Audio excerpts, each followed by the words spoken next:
কারোর সাথে সম্পর্ক করতে হলে বা রাখতে হলে সবথেকে বড় দুইটা জিনিসের দরকার। কেন এমনটা বললাম সব কিছুই আপনাদের সাথে শেয়ার করব। আর এটা ছিল আমার মেজো জায়ের ছেলের ঘরোয়াভাবে জন্মদিন অনুষ্ঠান। আশা করি সম্পূর্ণ ভিডিওটা দেখবেন, ভালো লাগবে। আসসালামু আলাইকুম এভরিওয়ান, আশা করি আপনারা সবাই ভালো আছেন।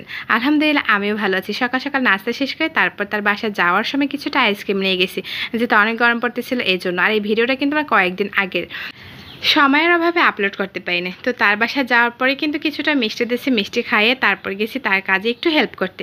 সে কিন্তু আমাকে কোনো কাজ করতে বলে না, জাস্ট আমার কাছে ভালো লাগে যদি আমরা একসাথে সব আত্মীয় স্বজন মিলে যদি কোনো কাজ করি তাহলে সে কাজে কিন্তু অনেক আনন্দ হয়, কষ্টের থেকে আনন্দ বেশি থাকে। তাই আমি কখনো কারো বাসায় গেলে বসে থাকতে পছন্দ করি না, রান্নাঘরে থাকবো, কাজ করব, গল্প করব, এটাই হচ্ছে আমার কাছে সব থেকে বেশি ভালো লাগে।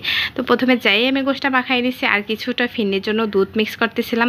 তো ফিন্নিটা একদম প্রায় হয়ে আসছে, একটু ঘিয়ে দিয়ে দিয়েছি ভালো একটা ফ্লেভারের জন্য। পাশাপাশি কিন্তু আমি রান্নাও করতেছিলাম। সে আমাকে সব কিছু কাটাকাটি তারপর সব কিছুই আগাই দিতেছিল, আমি জাস্ট একটু রান্না করতেছিলাম। আর আমার কাছে সব থেকে বড় কথা হচ্ছে রান্না করতে খুব ভালো লাগে। তাই আমি কিন্তু সবসময় রান্নাঘরে ঢুকলে রান্না কাজটাই বেশি করি, কোথাও যাইলে বা রান্নার কাজে একটু হেল্প করি, রান্না করি বা রান্নার কাজে হেল্প করি, সবটাই আমার কাছে ভালো লাগে। রান্নাঘর মানেই আমার কাছে ভালো লাগে। আর প্রতিটা মেয়েরই মনে হয় রান্নাঘর সব থেকে অনেক বেশি পছন্দ থাকে। তো আমার কিন্তু এক এক করে অনেকটা রান্নাই কিন্তু প্রায় কমপ্লিট হয়ে যাইতেছিল। আমি মাছ বসাইছি, তার পাশাপাশি কিন্তু আমি গোশটা ম্যারিনেট করে রাখছি। তারপর আমি ইলিশ মাছের মাথা দিয়ে চাল কুমড়া বসাইছি। আর ফিরনিটা প্রায় হয়ে আসছে, এখন উঠাই রাখবো, উঠাই অলরেডি রাখছি ঘিটা দিয়ে। তারপর একটু দমে রাখছি যেন ভালো একটা স্মেল সেই জন্য।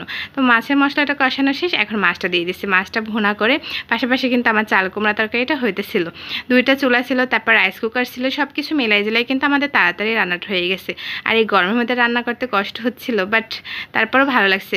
আমার চাল কুমড়া তরকারিটা প্রায় হয়ে আসছে, তারপরে আমি গোশটা বসাই দিয়েছি। আর গোশটায় কিন্তু ফুইটা পানি বের হয়েছে গোশ থেকে। এই পানি দিয়ে আজকে গোশটা সিদ্ধ করবে, এক্সট্রা কোনো পানি ইউজ করবো না। গোশ থেকে যা পানি বের হয়েছে তাই।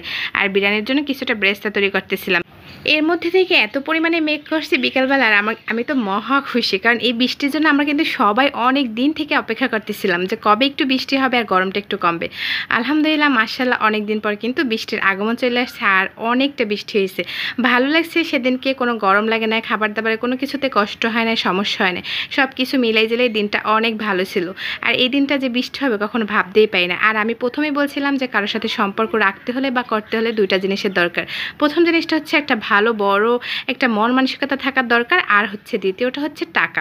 টাকা আর যদি একটা ভালো মন থাকে তাহলে সবার সাথে সম্পর্ক ভালো থাকে, মিষ্টি থাকে, আর সম্পর্কটা কিন্তু দীর্ঘদিন টিকায় রাখা যায়।